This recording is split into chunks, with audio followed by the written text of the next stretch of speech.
다빈치 지식 놀이터, 원문 전문, 문학, 동양문학, 소설, 삼국지연의 제8회.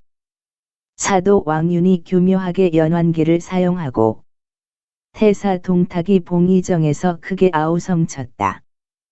각설, 괴량이 말하기를 지금 손견이 이미 죽었고 그 아들들이 모두 어립니다.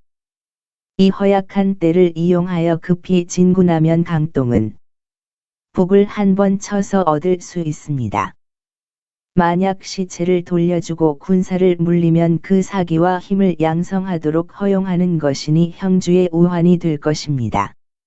하니 유표가 말하기를 황조가 저들의 진영에 있는데 차마 어찌 그를 버리느냐 하였다. 괴량이 말하기를 괴 없는 황조를 버리고 강동을 취하는 것이 어찌 불가합니까? 하니 유표가 말하기를 나와 황조는 마음을 터놓는 친구다. 그를 버리는 것은 의리가 아니다. 했다. 마침내 환계를 영체로 돌려보내고 손견의 시체와 황조를 교환하기로 서로 약속했다.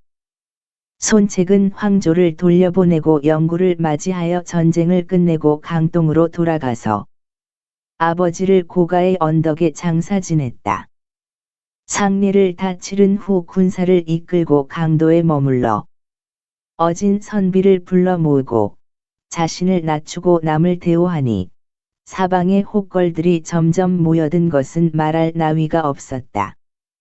한편 동탁은 장안에서 손견이 이미 죽었다는 소식을 듣고 말하기를 내 마음 속에 걱정거리가 하나 없어졌구나 하였다. 그리고 묻기를 그 아들이 몇 살이냐? 하니 누군가가 답하기를 17살이라고 했다.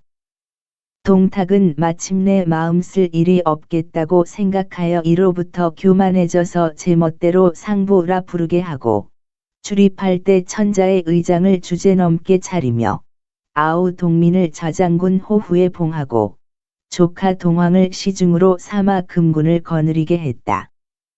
동시 종족은 어른 아이 할 것 없이 모두 여루에 봉했다. 장안성에서 250리 떨어진 곳에 따로 미호성을 쌓았는데 25만 명의 백성을 동원하여 그것을 건축하였다. 그 성곽의 높이와 두께가 장안성과 같았고 성 안에는 궁실과 창고를 지어 20년간 먹을 양식을 쌓아두었으며 민간의 어린 미녀 800명을 뽑아 그 속에 채우고 금과 옥, 채색 비단, 진귀한 구슬을 쌓아둔 것이 그 수를 알 수 없었으며 동탁의 가족이 모두 그 속에 살았다. 동탁은 혹 반년에 한 번씩 혹 한 달에 한 번씩 장안에 왕래하였는데 공경은 모두 횡문 밖에서 마중하거나 배웅하였다. 동탁은 오가는 길에 장막을 설치하고 공경과 더불어 술을 마셨다. 하루는 동탁이 횡문을 나서는데 백관이 모두 배웅을 나왔다. 동탁이 잔치를 열었는데 마침 북쪽 땅에서 귀순한 병졸 수백 명이 이르렀다. 동탁이 즉시 앉은 자리에서 명령하기를 어떤 사람은 손발을 자르고 어떤 사람은 눈을 파내며 어떤 사람은 혀를 자르고 어떤 사람은 큰 솥에 삶으라고 했다. 슬퍼서 올부짖는 소리가 하늘을 진동하였고 백관들이 전율하여 수저를 떨어뜨렸다. 동탁은 마시고 먹으며 태연자약하게 담소하였다. 또 하루는 동탁이 여러 부서와 어사대의 백관을 모아서 두 줄로 버려 앉히고 술을 내어 몇 순배 돌자 여포가 곧바로 들어와서 동탁의 귀에다 몇 마디 하니 동탁이 웃으면서 말하기를 과연 그렇구먼 하면서 여포에게 명하여 그 자리에서 사공장운을 당 아래로 끌어내리라고 했다. 백관이 실색하였는데 오래지 않아서 시종이 붉은 쟁반에 장운의 머리를 받쳐 들고 왔다. 백관이 혼이 몸에 붙어 있지 않았다. 동탁은 웃으면서 말하기를 여러분은 놀라지 마시오. 장훈이 원술과 결탁하여 나를 해치려고 하였소. 사람을 시켜 편지를 보내왔는데 착오로 우리 봉선의 처소로 배달되었소. 그래서 목을 베었소. 공들은 무고하니 놀랄 필요는 없소. 하였다. 여러 관리들이 예하고 흩어졌다. 사도 왕윤이 부중으로 돌아와 그날 잔치 자리에서 있었던 일을 깊이 생각하니 앉은 자리가 편치 않았다. 밤이 깊어 달이 밝았다. 지팡이를 짚고 후원에 걸어 들어가서 겨우살이 시렁 옆에 서서 하늘을 우러러 눈물을 흘렸다. 갑자기 모란정 가에서 사람이 탄식하는 소리를 듣고 왕윤이 가만히 엿보니 그것은 부중의 기녀 초선이었다. 그녀는 어려서부터 부중에 들어와 가무를 배웠고 나이 바야흐로 16살의 미모와 재주가 모두 뛰어나서 왕윤이 친딸처럼 대하고 있었다. 그날 밤에 왕윤이 오랫동안 초선의 탄식을 듣고 있다가 꾸짖어 말하기를 천한 것이 정인이라도 생겼느냐? 하니 초선이 놀라 꿇어앉아 대답하기를 천첩이 어찌 감히 정인이 있겠습니까? 하였다. 왕윤이 말하기를 내가 정인이 없다면 어찌하여 밤이 깊었는데 여기에서 탄식을 하느냐? 하니 초선이 말하기를 제가 가슴 속에 말을 할 테니 들어 주십시오. 하였다. 왕윤이 말하기를 너는 숨기지 말고 마땅히 사실대로 나에게 고하여라. 하니 초선이 말하기를 저는 대인의 은혜를 입어 가무를 익히고 예의로 대접받았습니다. 제가 비록 몸이 가루가 되고 뼈가 부서진들 만분의 1이나 보답하겠습니까? 요즘 대인의 미간에 수심이 가득한 것을 보니 반드시 나라에 큰일이 있는 듯한데 감히 묻지 못했습니다. 오늘 저녁에도 거동이 불안한 것을 보고 그로 인해 길게 탄식했습니다. 뜻밖의 대인께서 엿보게 되었으니 만약 제가 쓰일 곳이 있다면 10,000번 죽어도 사양치 않겠습니다. 고하였다. 왕윤은 지팡이로 땅을 치며 말하기를 한나라의 천하가 내 손안에 있을 줄 누가 생각이나 했겠느냐? 나를 따라 화각으로 들어오너라. 하였다. 초선이 왕윤을 따라서 화각에 들어가니 부인과 첩을 모두 쫓아내고 초선을 자리에 앉게 했다. 그리고 머리를 조아리고 절을 했다. 초선이 놀라 바닥에 엎드리며 말하기를 대인께서 무엇 때문에 이리 하십니까? 하니 왕윤이 말하기를 너는 한나라의 천하 백성들을 불쌍히 여겨야 한다. 하고 말을 마치자 눈물이 샘솟듯 하였다. 초선이 말하기를 방금도 제가 말씀드렸듯이 시킬 일이 있으시면 10,000번 죽어도 사양하지 않겠습니다. 하였다. 왕윤이 꿇어앉아 말하기를 백성들은 거꾸로 매달리듯 위태롭고 임금과 신하는 계란을 쌓은 듯 위급하다. 내가 아니면 이것을 구할 수가 없구나. 역적 동탁이 장차 임금 자리를 빼앗으려 하는데 조정의 문무백관은 시행해 볼 계책이 없다. 동탁에게 한 양아들이 있는데 성은 여씨이고 이름은 포로 빼어난 용기를 지녔다. 내가 보니 이 두 사람이 모두 호색의 물이다. 지금 연환계를 쓰고 싶은데 먼저 너를 여포에게 시집가게 허락한 다음에 동탁에게 바칠 것이니 너는 중간에서 편한 대로 해서 그 부자가 분노하도록 이간질하여 여포로 하여금 동탁을 죽여서 큰 악을 근절하게 해라. 그러니 사직을 거듭 붙들고 강산을 다시 세우는 것이 모두 내 힘에 달려 있다. 내 뜻이 어떠한지 모르겠구나. 하니 초선이 말하기를 저는 대인에게 10,000번 죽어도 사양하지 않겠다고 허락하였으니 즉시 첩을 저들에게 바치기를 바랍니다. 첩에게도 나름대로 방법이 있습니다. 하였다. 왕윤이 말하기를 이 일이 만약 누설되면 나는 멸문을 당할 것이다. 하니 초선이 말하기를 대인께서는 염려하지 마십시오. 첩이 만약 대의를 갚지 못한다면 만개의 칼날 아래 죽겠습니다. 하였다. 왕윤이 절하고 감사했다. 다음날 집안에서 소장하던 빛이 고운 굿을 몇 개를 가지고 가서 솜씨 좋은 장인에게 그 굿을 박은 금관 한 개를 만들게 하여 남몰래 사람을 시켜 여포에게 보냈다. 여포가 크게 기뻐하여 직접 왕윤의 집에 와서 감사를 표했다. 왕윤은 미리 좋은 안주와 음식을 마련하여 여포가 오기를 기다렸다가 왕윤이 문 밖에 나가 그를 영접하여 후당에 들게 하여 윗자리에 오르게 했다. 여포가 말하기를 저는 승상부의 한 장수이고 사도께서는 조정의 대신인데 무슨 까닭으로 예의에 맞지 않게 저를 공경하십니까? 하니 왕윤이 말하기를 지금 천하에는 특별히 뛰어난 영웅이 없고 오직 장군이 있을 뿐입니다. 나는 장군의 직위를 공경하는 것이 아니라 장군의 재능을 공경하는 것이오 하였다. 여포가 크게 기뻐하였다. 왕윤이 정성스럽게 술을 권하고 입으로 동탁과 여포의 덕을 끊임없이 칭찬했다. 여포가 크게 웃으면서 통쾌하게 술을 마셨다. 왕윤이 좌우를 물러가게 하고 오직 시첩 몇 사람을 머무르게 하여 술을 권했다. 술이 반쯤 취하자 왕윤이 말하기를 그 애를 불러오너라 하였다. 조금 지나자 두 시녀가 예쁘게 꾸민 초선을 이끌고 나왔다. 여포가 놀라서 누구냐고 물었다. 왕윤이 말하기를 딸아이 초선입니다. 내가 장군의 과분한 사랑을 받아 친척이나 다름이 없기에 그래서 장군에게 베게 한 것이요.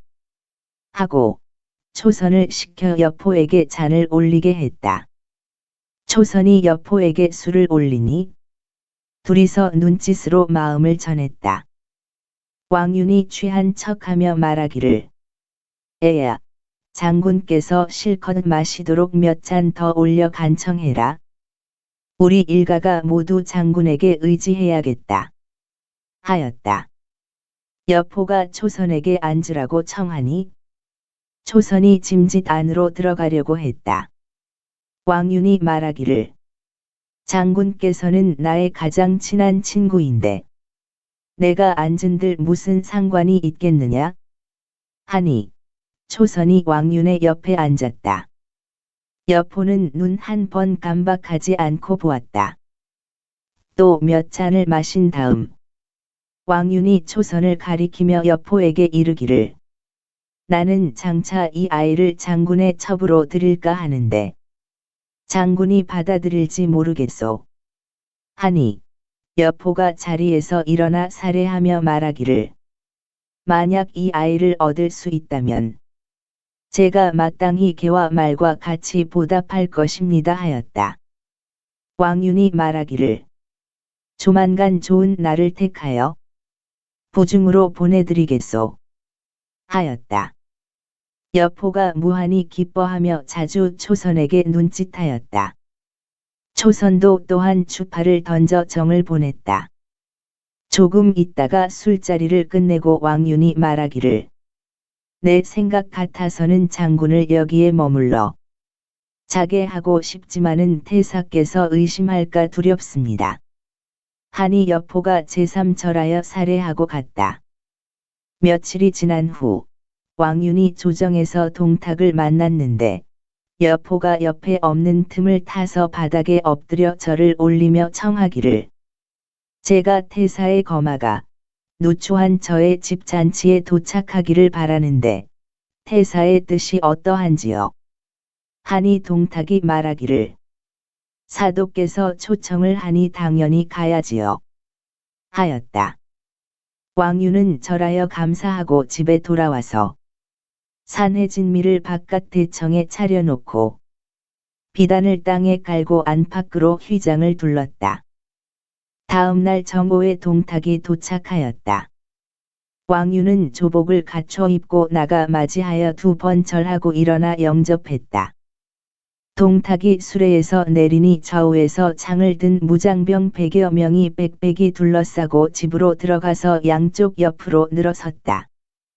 왕윤이 대청 아래에서 2번 절하니 동탁이 부축해 오르게 하고 옆에 앉으라고 자리를 내주었다. 왕윤이 말하기를 태사의 성덕이 높고 높아서 이윤과 주공이라도 미치지 못할 것입니다. 하니 동탁이 매우 기뻐하였다. 술을 올리고 음악을 연주하게 하여 왕유는 극진히 공경하여 동탁을 모셨다.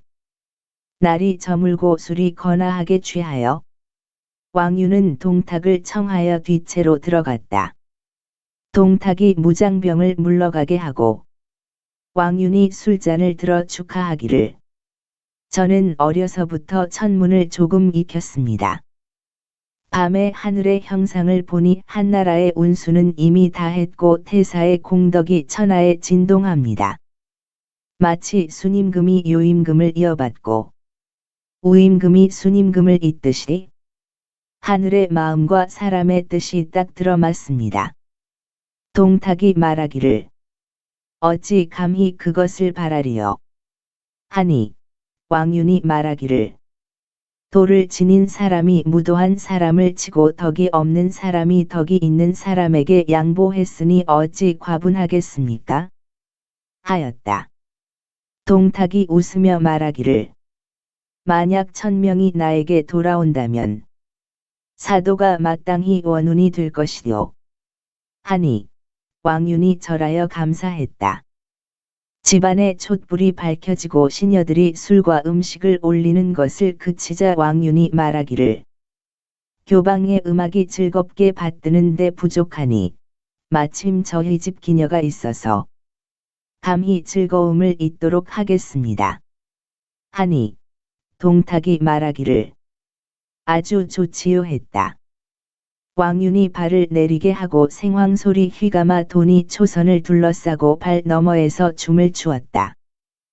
그것을 찬양한 가사가 있는데 이르기를 본디는 소양궁 속의 사람인데 놀란 기러기 빙그르르 몸 돌려 손바닥 위에서 춤을 추네. 동정호의 봄 속으로 날아가는가 의심했더니 양주의 음악 맞추어 사뿐사뿐 연입합듯 꽃바람에 새로난 가지 흔들리듯 그림 장식 방 안의 향기 그윽하니 춘심을 이기지 못하네. 하였다.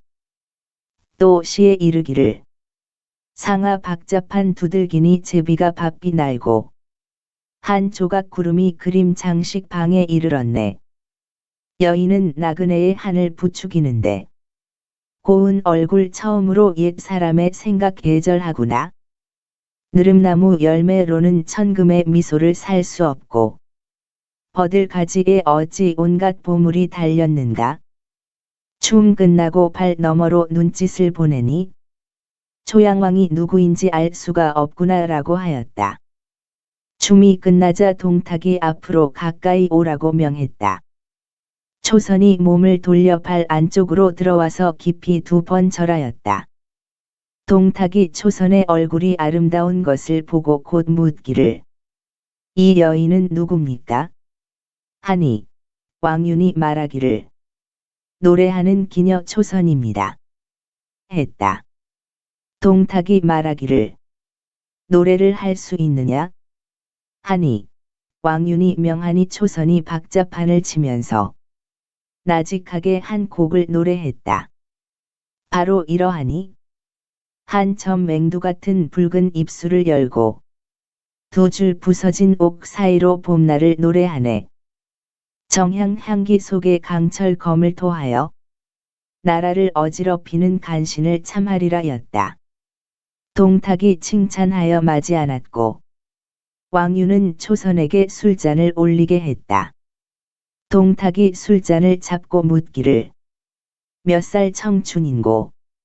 하니 초선이 말하기를 천첩 이제 16입니다. 하였다. 동탁 웃으면서 말하기를 정말 선녀 같구나. 하니 왕윤이 일어서며 말하기를 제가 이 애를 태사께 바치고 싶은데 즐거이 받아주실지 모르겠습니다. 하였다.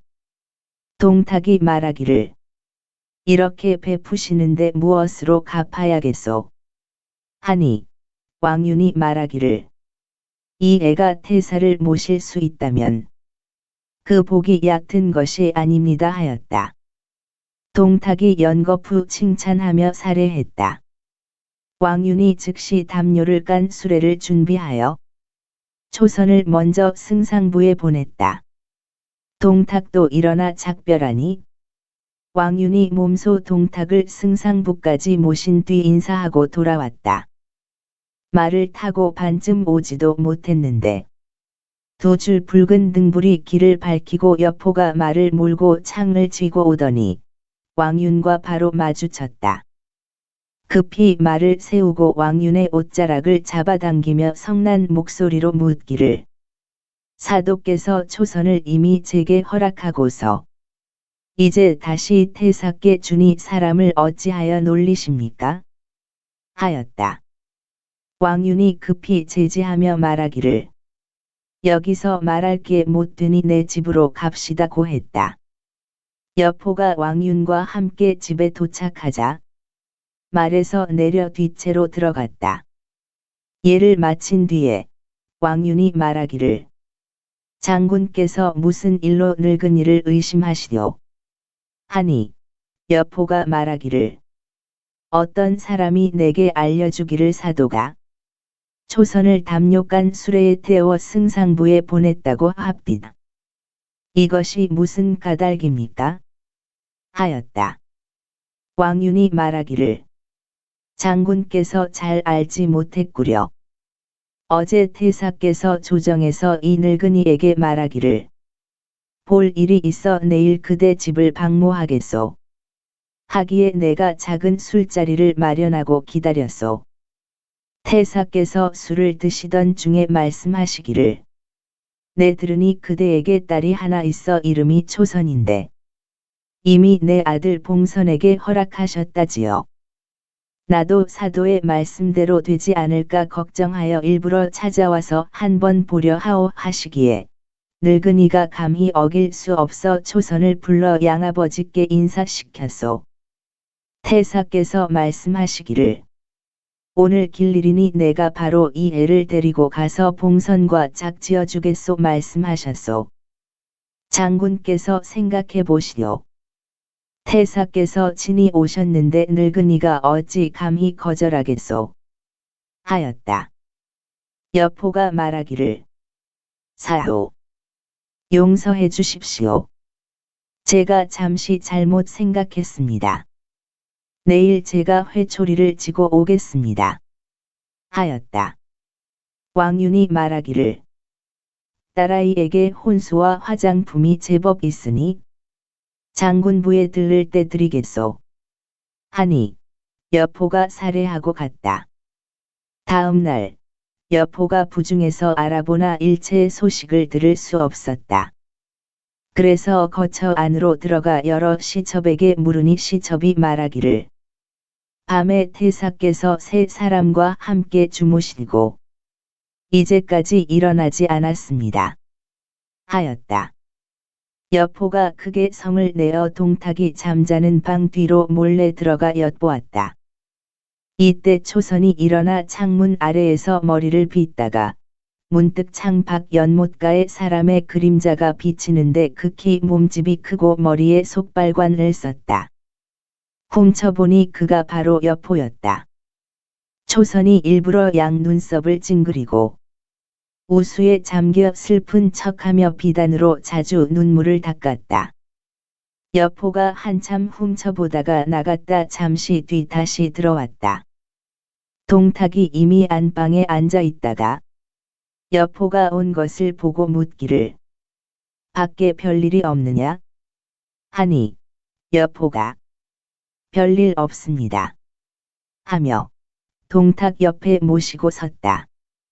동탁이 밥을 먹을 때 여포가 훔쳐보니 수렴 안에 한 여자가 왔다 갔다 하며 살펴보다가 살짝 내밀고 눈으로 정을 주었다. 여포가 초선인 것을 알고 정신이 혼미해졌다.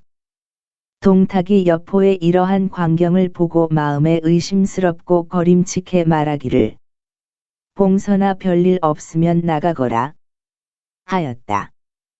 여포가 불만을 품고 나갔다.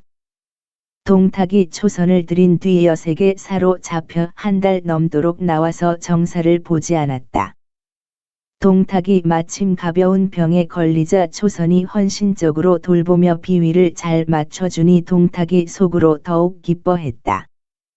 여포가 들어와 무난 인사를 올리려는데 마침 동탁이 자고 있었다. 초선이 침상 뒤에서 몸을 반쯤 드러내 여포를 바라보며 손으로 가슴을 가리키고 또 동탁을 가리키며 눈물을 뚝뚝 흘리며 그치지 않으니 여포가 마음이 부서지는 듯하였다. 동탁이 두 눈을 몽롱하게 뜨고 바라보니 여포가 침상 뒤를 뚫어져라 쳐다보고 있다. 몸을 돌려 바라보니 초선이 침상 뒤에 서 있었다. 동탁이 대로하여 여포를 꾸짖기를 내가 감히 내 애첩을 희롱하냐 하고 저울을 불러 쫓아내고 이제부터 집안에 들어오지 못하게 하였다. 여포가 노하여 돌아가다가 길에서 이유와 만나 사연을 들려주었다. 이유가 급히 들어가 동탁을 뵙고 말하기를 태사께서 천하를 얻고자 하시는데 어찌 작은 잘못으로 온후를 책망하십니까? 만약 그가 변심이라도 하면 대사를 그르칩니다. 하니 동탁이 말하기를 어찌할꼬 하였다. 이유가 말하기를 내일 아침에 불러들여서 금과 비단을 내리시고 좋은 말로 달래면 자연히 별 탈 없을 겁니다. 하였다. 동탁이 그 말에 따라 이튿날 사람을 시켜 여포를 불러 집안에 들이고 달래기를 내가 어제는 병중이라 정신이 흐릿하여 잘못 말하여 내 마음을 상하게 했으니 마음에 담지 마라 하고 이어서 금 10근과 비단 20필을 주었다. 여포가 살해하고 돌아가지만 몸은 비록 동탁 곁이라도 마음은 사실 초선 생각뿐이었다. 동탁의 병이 낫자 조정에 들어가 정사를 의논하였다.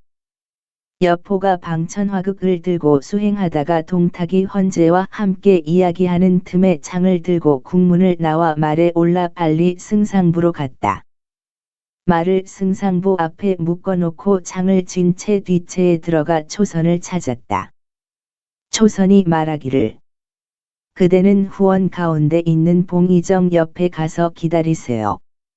하니 여포가 창을 쥐고 달려가 봉이정 아래 굽은 난간 옆에 섰다. 한참 뒤 초선이 꽃을 헤치고 버들가지 사이로 나타나니 과연 달나라 선녀 같았다. 울면서 여포에게 말하기를 제가 비록 왕사도 친딸은 아니지만 친자식처럼 대하셨소. 장군을 뵌 이후 시첩으로 허락하였는데 제가 평생의 소원을 이미 이룬 듯 했습니다. 태사께서 나쁜 마음으로 제 몸을 더럽히실 줄 누가 알았겠습니까? 바로 죽지 못한 게 한이지만 장군과 작별 인사도 못할 것 같아서 지옥을 견디며 목숨을 이어오다 이제 다행히 만났으니 소원은 이루었습니다. 이미 더럽혀진 몸으로 영웅을 다시 모실 수 없어 그대 앞에서 죽기 바라오니 그것으로 제 뜻을 밝히겠소. 하고 말을 마치자 난간을 타고 올라가 연못으로 뛰어내리려 하였다. 여포가 황망히 붙잡고 울면서 말하기를 내가 내 마음을 안 지는 오래되었다. 다만 함께 이야기하지 못하여 한스럽구나. 하니 초선이 여포를 끌어당기며 말하기를 소첩이 이번 생에는 그대의 아내가 되지 못하지만 내세에 만나기를 기약합니다. 하였다. 여포가 말하기를 내가 이번 생에서 너를 아내로 삼지 못하면 영웅이 아니다. 하니 초선이 말하기를 소첩은 하루 지내기가 1년 같으니 낭구는 불쌍히 여겨 구해주세요. 하였다. 여포가 말하기를 내가 이제 잠깐 틈을 내서 온 것이라. 늙은 도적놈이 의심할까 두려우니 빨리 돌아가야겠다. 하니 초선이 그의 옷깃을 잡아 끌며 말하기를 그대가 이렇게 늙은 도적놈을 두려워하니 소첩이 하늘의 해를 다시 볼 날은 없겠습니다. 하였다. 여포가 멈춰 서서 말하기를 내 천천히 좋은 계책을 세울 테니 기다려라. 하고 말이 끝나자 가려고 하니 초선이 말하기를 제가 깊은 규방에서 장군의 우레 같은 명성을 듣고 지금 세상에 오직 한 분뿐이라 생각했는데 도리어 다른 사람에게 제재를 받는 줄 누가 생각이나 했겠습니까? 하고 말을 마치니 눈물이 비오듯 하였다. 여포가 얼굴 가득 부끄러움을 느끼고 다시 창을 짚고 몸을 돌려 초선을 안고 좋은 말로 달랬다. 둘이서 얼싸안고 차마 헤어지지 못했다.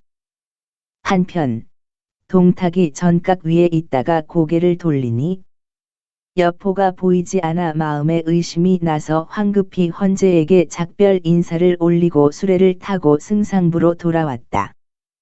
여포의 말이 승상부 앞에 묶여 있는 것을 보고 문지기에게 물으니 문지기가 답하기를 온후께서 뒷채로 들어갔습니다. 하였다.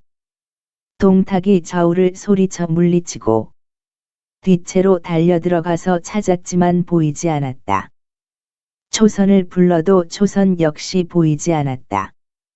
급히 시첩에게 물으니 시첩이 말하기를 초선이 후원에서 꽃을 보고 있습니다 하였다. 동탁이 후원에 들어가서 찾아보니 여포와 초선이 봉이정 아래 함께 이야기를 나누고 있고 방천화극은 옆에 세워두었다. 동탁이 노하여 크게 소리쳐 꾸짖었다. 여포가 동탁이 온 것을 보고 크게 놀라 몸을 돌려 달아나니 동탁이 방천화극을 집어들고 쫓아갔다. 여포는 빨리 달리고 동탁은 뚱뚱해 따라잡지 못하자 여포에게 창을 던졌다. 여포가 창을 받아쳐 땅에 떨어뜨리니 동탁이 창을 집어 다시 쫓았지만 여포는 이미 멀리 달아났다. 동탁이 쫓아서 후원 문을 나서자 한 사람이 앞으로 달려와 동탁 가슴에 부딪혀서 동탁이 땅에 넘어졌다. 이야말로 하늘을 찌르는 노기가 1000길이나 되는데 비대한 몸뚱이가 땅에 넘어져 한 무더기가 되었네. 이 사람이 누구인지 알 수 없으니 다음 회의 이야기를 들으면 풀릴 것이요.